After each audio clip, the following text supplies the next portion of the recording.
Hoy hablaremos del tiempo, no como se define en los diccionarios.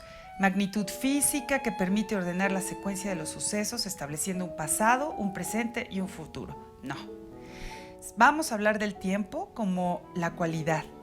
Eso que sirve para la creación y que nos permite trascender lo inmediato y funcional. Este es el tiempo de las ideas y de la creación, el tiempo del arte. Y este es Gabinete de las Curiosidades, el espacio de las maravillas.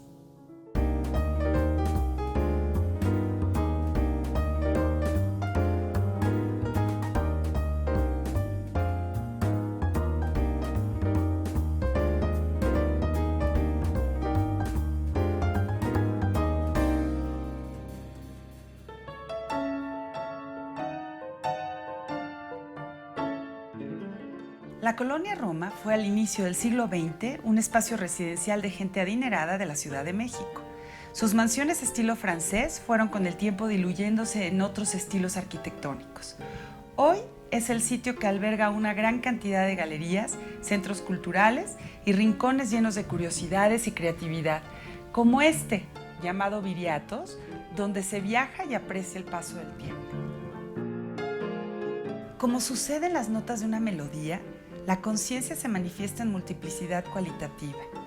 Para el filósofo francés Henri Bergson, el ser humano la percibe en una sucesión continua que permite enlazar el presente con el pasado y en la que no se descomponen las vivencias, al contrario, se armonizan entre sí. La duración es entonces el tiempo real de la conciencia, tal y como lo experimentamos profundamente por medio de la intuición.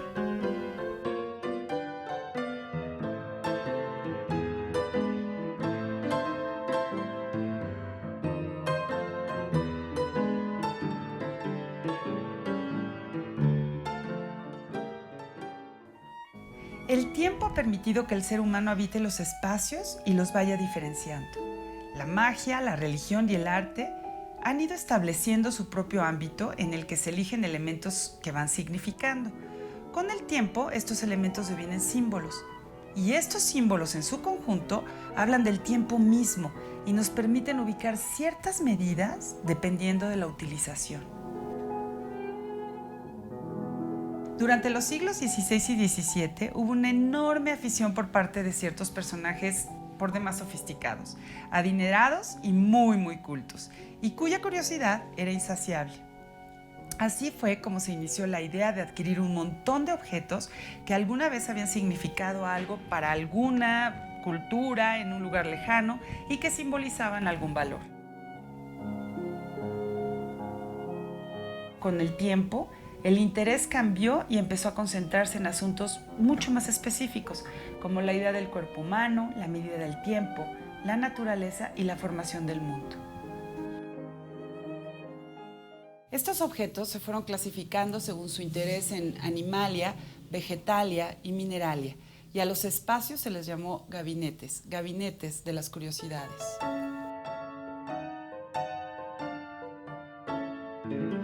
El espacio en el que estamos es uno de estos sitios en los que parece haberlo todo. Objetos de todos los tiempos, de todos los lenguajes. Podemos suponer que todo esto aquí tiene historia.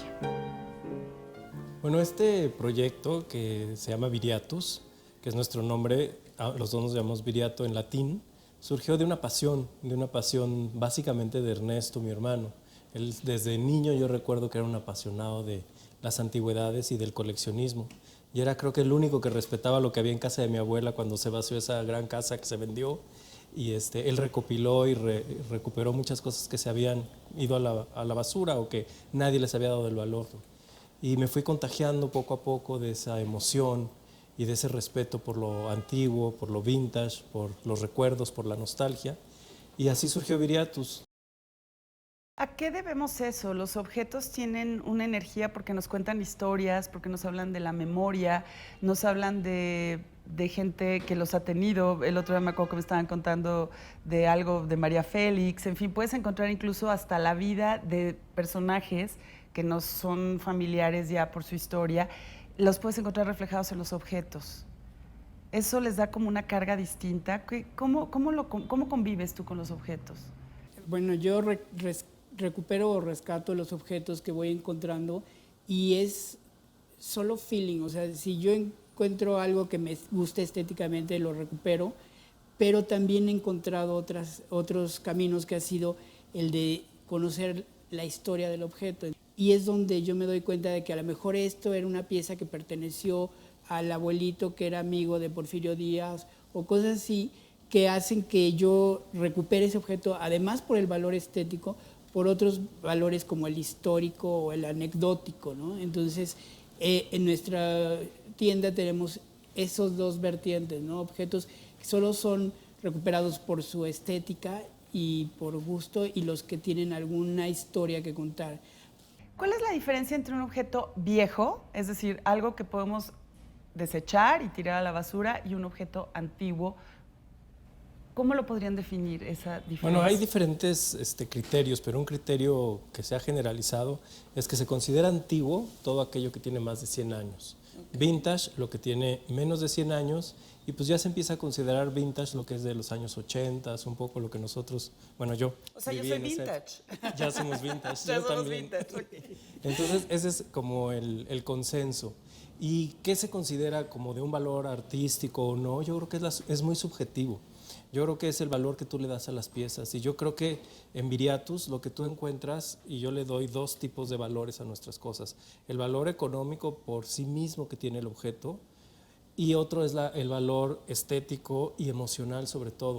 Y me hace pensar en ciertos objetos que ustedes encuentran de alguna manera, pero conocen su historia, se involucran con ellos. ¿No les cuesta trabajo ciertos objetos desprenderse de ellos?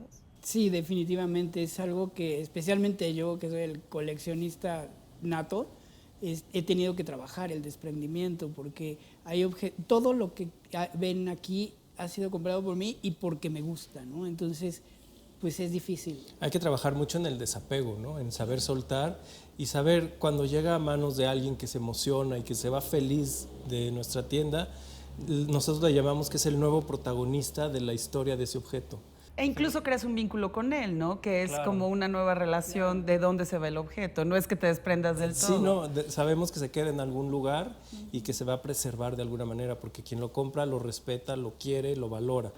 Incluso algunas de nuestras piezas han llegado a estar en museos.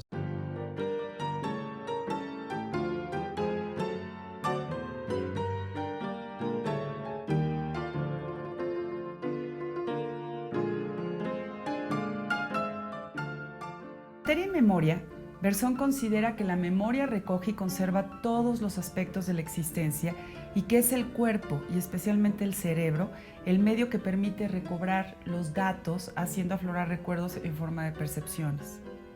Según él, no vamos del presente al pasado, de la percepción al recuerdo, sino del pasado al presente, es decir, del recuerdo a la percepción. Hablando de arte, el tiempo es fundamental para permitir el proceso de creación. Un espacio de exhibición se convierte en el gran vaso comunicante en el que los objetos cobran vida como ideas y como representación de una historia. Generar una idea o tal vez captarla de algún sitio. Entonces intuirla y a través de la conciencia poder llevarla al espacio interior. Luego procesarla y permitirle tomar forma, concretarse y devenir objeto. El mundo del arte nos habla de todos y de cada uno de los objetos que son creados por el artista. El instrumento más importante para la creación es el tiempo. El centro generador de las ideas es el tiempo en la filosofía. La concepción del tiempo ha ido cambiando en la historia, ¿no? Ha cambiado justamente conforme también ha evolucionado el propio hombre en su concepto acerca de la propia filosofía, ¿no? Del quehacer humano, ¿no? ¿Qué es el pasado, qué es el presente y qué es el futuro, ¿no? Una abstracción. Una abstracción que tenemos que hacer para medirlo. Sujetarnos a las cosas, ¿sí? Sujetarnos a momentos, ¿sí? Y entonces, por ejemplo, San Agustín es el que divide, ¿no? Hay un tiempo que es el tiempo real, el tiempo importante, que es el tiempo del alma, y el otro que es el tiempo de la realidad, ¿no? ¿Sí? Pero al final también ese es un problema, ¿no? Porque ¿cómo medir ese tiempo vital, existencial? Hay cosas que cuando las estás viviendo en un momento dado te reviven una sensación. una experiencia, casi hasta un olor, algo hasta visual a veces, ¿no? Táctil. Y este es el verdadero sentido del tiempo, es donde podríamos medir sin medirlo cuantitativamente, pero donde lo podríamos explorar. Sí, claro, es lo que hace Bergson, es lo que le llama el elan vital. Es decir, el elan vital es justamente eso, cuáles son las experiencias que verdaderamente han conformado tu propia subjetividad. Frente al tiempo somos siempre un proyecto. Estamos yectados, es decir, estamos arrojados en un mundo en el que estamos proyectando nuestro propio mundo, nuestro propio devenir, ¿sí? Desde un pasado que es lo que ha sido. Y por eso la necesidad de rescatar el arte como nunca, quizá como una nueva religión o una nueva postura. Todos estos objetos crean un tiempo propio, un tiempo casi me atrevería a decir como interior, como inmanente, que no deja de tener un movimiento en sí. Todos estos objetos que están cargados de memoria tienen como ese devenir en sí mismo. Claro, todo esto empiezo a decir, llega un momento que estoy con una emoción, casi se me va el aire, ¿no? Como en casa. Como en casa, así, Zuhausen, como dicen los alemanes, ¿no? Y es cierto, ese cochecito de veras que está ahí, yo me acuerdo que yo tuve un cochecito así. Me explico, si mi edad ya me lo permite decir que ya casi soy contemporáneo de esto, ¿no? Pues sí, pero vamos, cada vez más, ¿no, sí, yo creo que sí. Pero, hace rato decíamos éramos vintage, pero yo creo que ya empezamos a ser yo soy antiguos. Tú sí eres vintage, yo soy antiguo, ¿no? Pero vamos, a mí me parece que sí, que hay una memoria perdida de las cosas. Y casas como esta recuperan esa memoria, ¿no? ¿Sí? Es una memoria que se actualiza y que tiene una vigencia justamente temporal. Evocan un tiempo en el que fueron construidas, en el que fueron hechas, que además con otra mentalidad, ¿no? Es las cosas, ¿por qué duran? Porque se construían para la eternidad.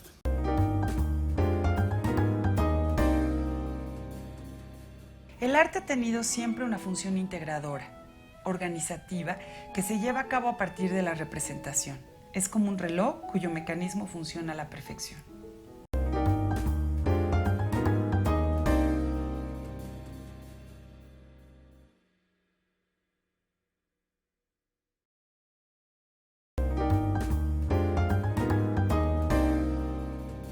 A finales del siglo XIX, la fotografía seguida por el cine introducen una lectura radicalmente distinta en la percepción del tiempo y del espacio.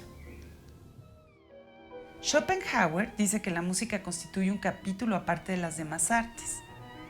En ella no se reconoce la copia o cierta reproducción de una idea de la esencia del mundo. Es un arte tan grande y magnífico que incide en lo más íntimo del ser humano, que llega a lo más hondo y así se universaliza. Incluso supera la intuición y nos lleva al gozo puro al explorar lo más íntimo.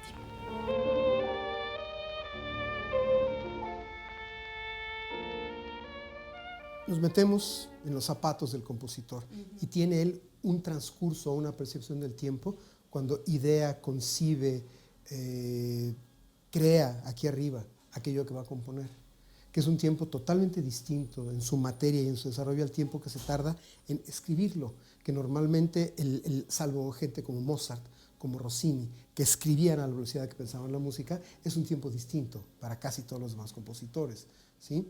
Y después viene el tiempo que aplica a la música, es decir, en qué tempo, la velocidad que aplica a cada parte de su música, que es otro tiempo distinto que no tiene nada que ver con los otros dos. Que es como un tiempo cualitativo, ¿no? Es como la Sí, duración. Exacto, la duración que percibe finalmente el oyente. Y después viene el tiempo que manejan los intérpretes, él o los intérpretes, y después la percepción del público. Entonces es una acumulación de distintas formas o distintas temporalidades que se hacen una maraña de tiempos que puede ser muy, muy, muy interesante. Sí, alguna vez escuchaba que había dos versiones que eran como que sintetizaban esto, de la Quinta Sinfonía de Mahler, y que de alguna forma explicaba, el que hablaba de las interpretaciones, que una duraba casi 10 minutos más, ¿no? Entonces Solti me parece que era una, y la otra, no recuerdo en este momento, pero alguien mucho más joven. ¿Ahí qué pasa con la interpretación y con el artista? ¿Cuál sería el tiempo ideal de interpretación musicalmente hablando? Yo creo que la respuesta la dio. Dudamel, perdón que te Dudamel. interrumpa, era el otro. Dudamel era el rápido. Dudamel era el rápido, que Sí, decían claro. que casi estaba haciendo una, Un joropo, un joropo maleriano. venezolano, Sí. pero que lo hace bien, ¿no? Lo hace lleno de energía y todo, pero y el otro era Solti, entonces, perdón, vuelvo a eso. Yo creo que la respuesta la dio, una de las muchas posibles respuestas, al menos la que a mí más me gusta, Sergiu Celibidache. Él era un especialista en Bruckner y para mí, Bruckner no solamente es uno de mis compositores favoritos, sino para mí él es el paradigma del manejo expansivo del tiempo en la música, sobre todo en sus sinfonías. Celibidache hablaba de Bruckner y sus interpretaciones de Bruckner porque eran muy cuestionadas, o sea, muy admiradas por un grupo muy numeroso de melómanos y muy cuestionada por algunos otros. Básicamente lo que hace Celibidache, lo que hacía cuando interpretaba a Bruckner, era expandir muchísimo el tiempo. Para algunos conservadores era demasiado, pero Celibidache lo explicaba porque le preguntaban, oiga, ¿por qué tan lento esto? ¿Qué pasa? Entonces él tiene toda una teoría que estaba basada en toda clase de sistemas filosóficos, en el Zen, en la jardinería, Y la misma en densidad, la densidad de Bruckner, etc. Y él explicaba que una cosa que finalmente en las palabras suyas podía sonar muy complicado, pero que termina por ser muy sencillo, ¿sí? Si tú interpretas música a cierta velocidad, un evento sonoro, así un instante sonoro, si no le das el tiempo de que permanezca, resuene, se desarrolle, se enlace con el otro, se vuelve una aglomeración, una cosa tras otra. Y entonces la percepción no es completa. Y la emoción, desde Y la luego, emoción es varía completa. Y muchísimo. Celibidache percibió muy claramente, y según yo con mucha precisión en Bruckner, una intención de este casi palurdo maestro de casta campesina austriaca que era Bruckner y que por el otro lado un compositor glorioso, percibió la intención de Bruckner de darle el tiempo al tiempo y de darle tiempo a la música. Entonces Celibidache lo que hacía era algo mucho más complicado, por supuesto, que simplemente marcar más lento lo que dirigía. Eso lo puede hacer cualquier tonto con una batuta y una Y puede orquesta. volverse aburrido. Y puede volverse muy aburrido. No, Celibidache primero decía que no es a este tempo, sino es a este. Punto número 1. Ahora, ya que lo expandimos, nos vamos a meter en ese tejido que hemos abierto. Como abrir Nos vamos a meter y entonces vamos a explorar. hacer la música ahí. Y el ejemplo claro del manejo de un manejo del tiempo absolutamente mágico en Celibidache Bruckner es el final, la coda del cuarto movimiento de la cuarta de Bruckner.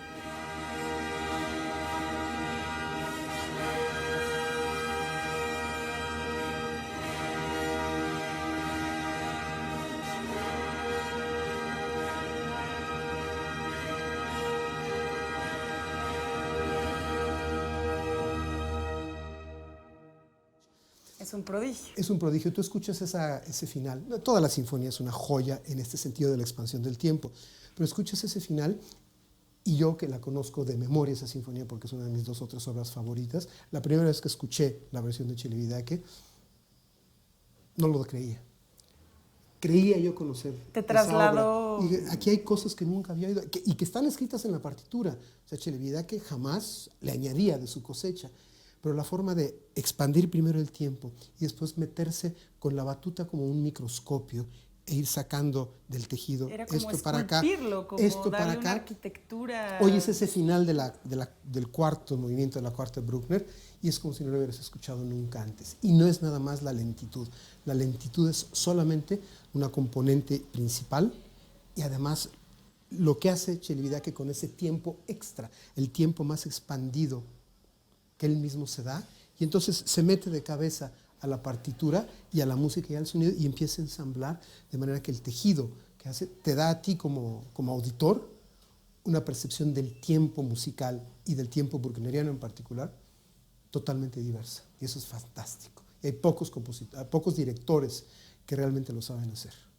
Pensaba ahorita que también es tu pasión el cine y justamente la diferencia y ahí puede ser como mucho más claro entre una película lenta y una película que tiene una duración. Digamos, una película como Hiroshima Mon Amour, que es como de mis favoritas, y que es una película que te da esta densidad en las emociones, en los sentimientos, en las sensaciones, en lo visual, y de pronto películas que han pretendido ser artísticas y que son de una lentitud imposible de sostener Claro, como es espectador. exactamente ¿no? lo mismo. Es muy distinto simplemente expandir la duración de la obra a realmente darle tiempo a la obra. Son conceptos totalmente distintos, ¿sí?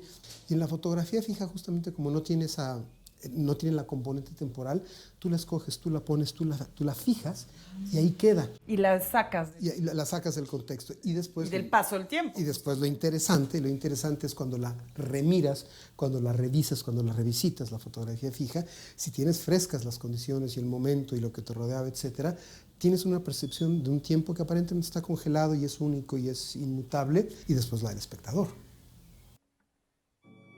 En el libro En busca del tiempo perdido de Marcel Proust, el tema del tiempo se plasma a través de una magdalena mojada en el té, cuyo gusto supone para el protagonista la recuperación casi epifánica de un recuerdo infantil hasta entonces perdido. En este fragmento podemos constatar, influida por las ideas del filósofo Henri Bergson, la teoría proustiana sobre la memoria. El arte ha tenido siempre una función integradora, organizativa, que se lleva a cabo a partir de la representación. La parte subjetiva tiende más hacia lo interior, lo oculto, lo irracional. Es en la que lo metafísico es integrado. Y, por otro lado, la parte objetiva, que está encaminada a la representación que se mide en estilo, color, texturas. Sin esa medida no podría haber arte. Es como un reloj cuyo mecanismo funciona a la perfección. El reloj de arena funciona con un polvo muy fino, el cual cuando hay ciertas medidas del tiempo, o sea, tú lo volteas, el reloj puede tardar 5 o 10 minutos. Darte cuenta de ese tiempo y volverlo a voltear. Y hay en su tamaño más grandes o más pequeños. Pero de entrada tienes que conocer la hora Exactamente. para poder determinarla en el movimiento del reloj. Sí, ¿Cómo funcionan los relojes de sol? Los de sol, pones en un momento dado, se hace un pequeño círculo con una vara en medio y exactamente poniéndolos al sol, la sombra te va marcando la indicación del tiempo. Digamos que sería el tiempo más exacto, porque el sol no se equivoca en su transcurrir. En su rota. Y entonces, ¿cómo llegamos de eso a los relojes? Nos venimos ya avanzando la tecnología con los relojes, tal vez después del de sol, vendría a medirlo con especie como de velas, también los tenían los castillos, marcar la veladora, y el consumo de la llama te iba indicando que estaba corriendo el tiempo. Y así nos venimos caminando a llegar a los relojes hechos a mano, siglo XX, siglo XXI, desde muchos años atrás. Ahora, el oficio de relojero te permite a ti construir el tiempo de alguna manera. Digamos, tú puedes armar un reloj desde el inicio. Exacto. Con todos sus componentes. ¿Cómo es ese mundo? ¿Qué es lo que haces tú todos los días en tu taller y cómo te relacionas con el tiempo? El tiempo para mí el tiempo es infinito. El tiempo forma parte de tu vida, de tus momentos, tiempo de tristeza, emociones, tiempo de amar, tiempo de relajar, tiempo de estar con la familia. Yo siento que el tiempo es un complemento de nuestra vida. Reparar un reloj yo siento que es un arte. Ya no hay muchos que reparamos relojes, pero sí es un complemento de tu vida y soy completamente feliz cuando un reloj lo arreglo, lo termino. Ahora, digamos que de la creación del reloj hasta cierto momento, el reloj tiene un mismo sistema y una técnica y más o menos se trata de lo mismo, los componentes que tú me enseñabas en este esquema que ahora vamos a ver. ¿Qué pasa cuando se revoluciona la tecnología, entra lo digital? ¿Qué tienes que hacer tú? Porque de pronto pareciera que te ibas a quedar sin trabajo o qué tienes que hacer para actualizarte, sí. ¿No? Exacto. En este tiempo todo lo que es la tecnología, nosotros tenemos que renovar. Dicen renovar o morir. Hay que renovarse. Nosotros entramos con el sistema, pues el mecánico de cuerda, como vemos estos relojes de péndulo, despertadores, pero llega la tecnología, llega el cuarzo, llega la bobina. Entonces, uno tiene que prepararse, tomar cursos y exactamente sobre el tiempo te van llegando relojes más modernos, pero todos tienen un fin, dar el tiempo. Eso sí, no hay ni, así sea de cuarzo, sea de cuerda, antiguo o de arena, el tiempo se tiene que reparar. No hay otra. Sí es interesante los mecanismos de antes, la cuerda, engranes, la llave, que tú llegas y le das llave a tu reloj. Esos relojes son muy cotizados, la gente los quiere mucho. Realmente ya no hay quien, pocos somos los que arreglamos ese tipo de relojes, pero sí hay, somos ya pocos, pero sí hay quien le tenga cariño a la profesión. La imagen en movimiento cambia por completo nuestra percepción sobre las bellas artes. El cine es la modernidad pura. Arte en movimiento que reta todas las anteriores con una gran capacidad de imitación al mundo. Al colocarnos en una sala oscura, se radicaliza nuestra percepción, haciendo que todos nuestros sentidos se afinen. Mientras el cine intensifica cada vez más su intención de ser como la vida misma, las artes visuales inician la exploración que las llevará por nuevos caminos, mucho más libres al desprenderse de la necesidad de la imitación tradicional.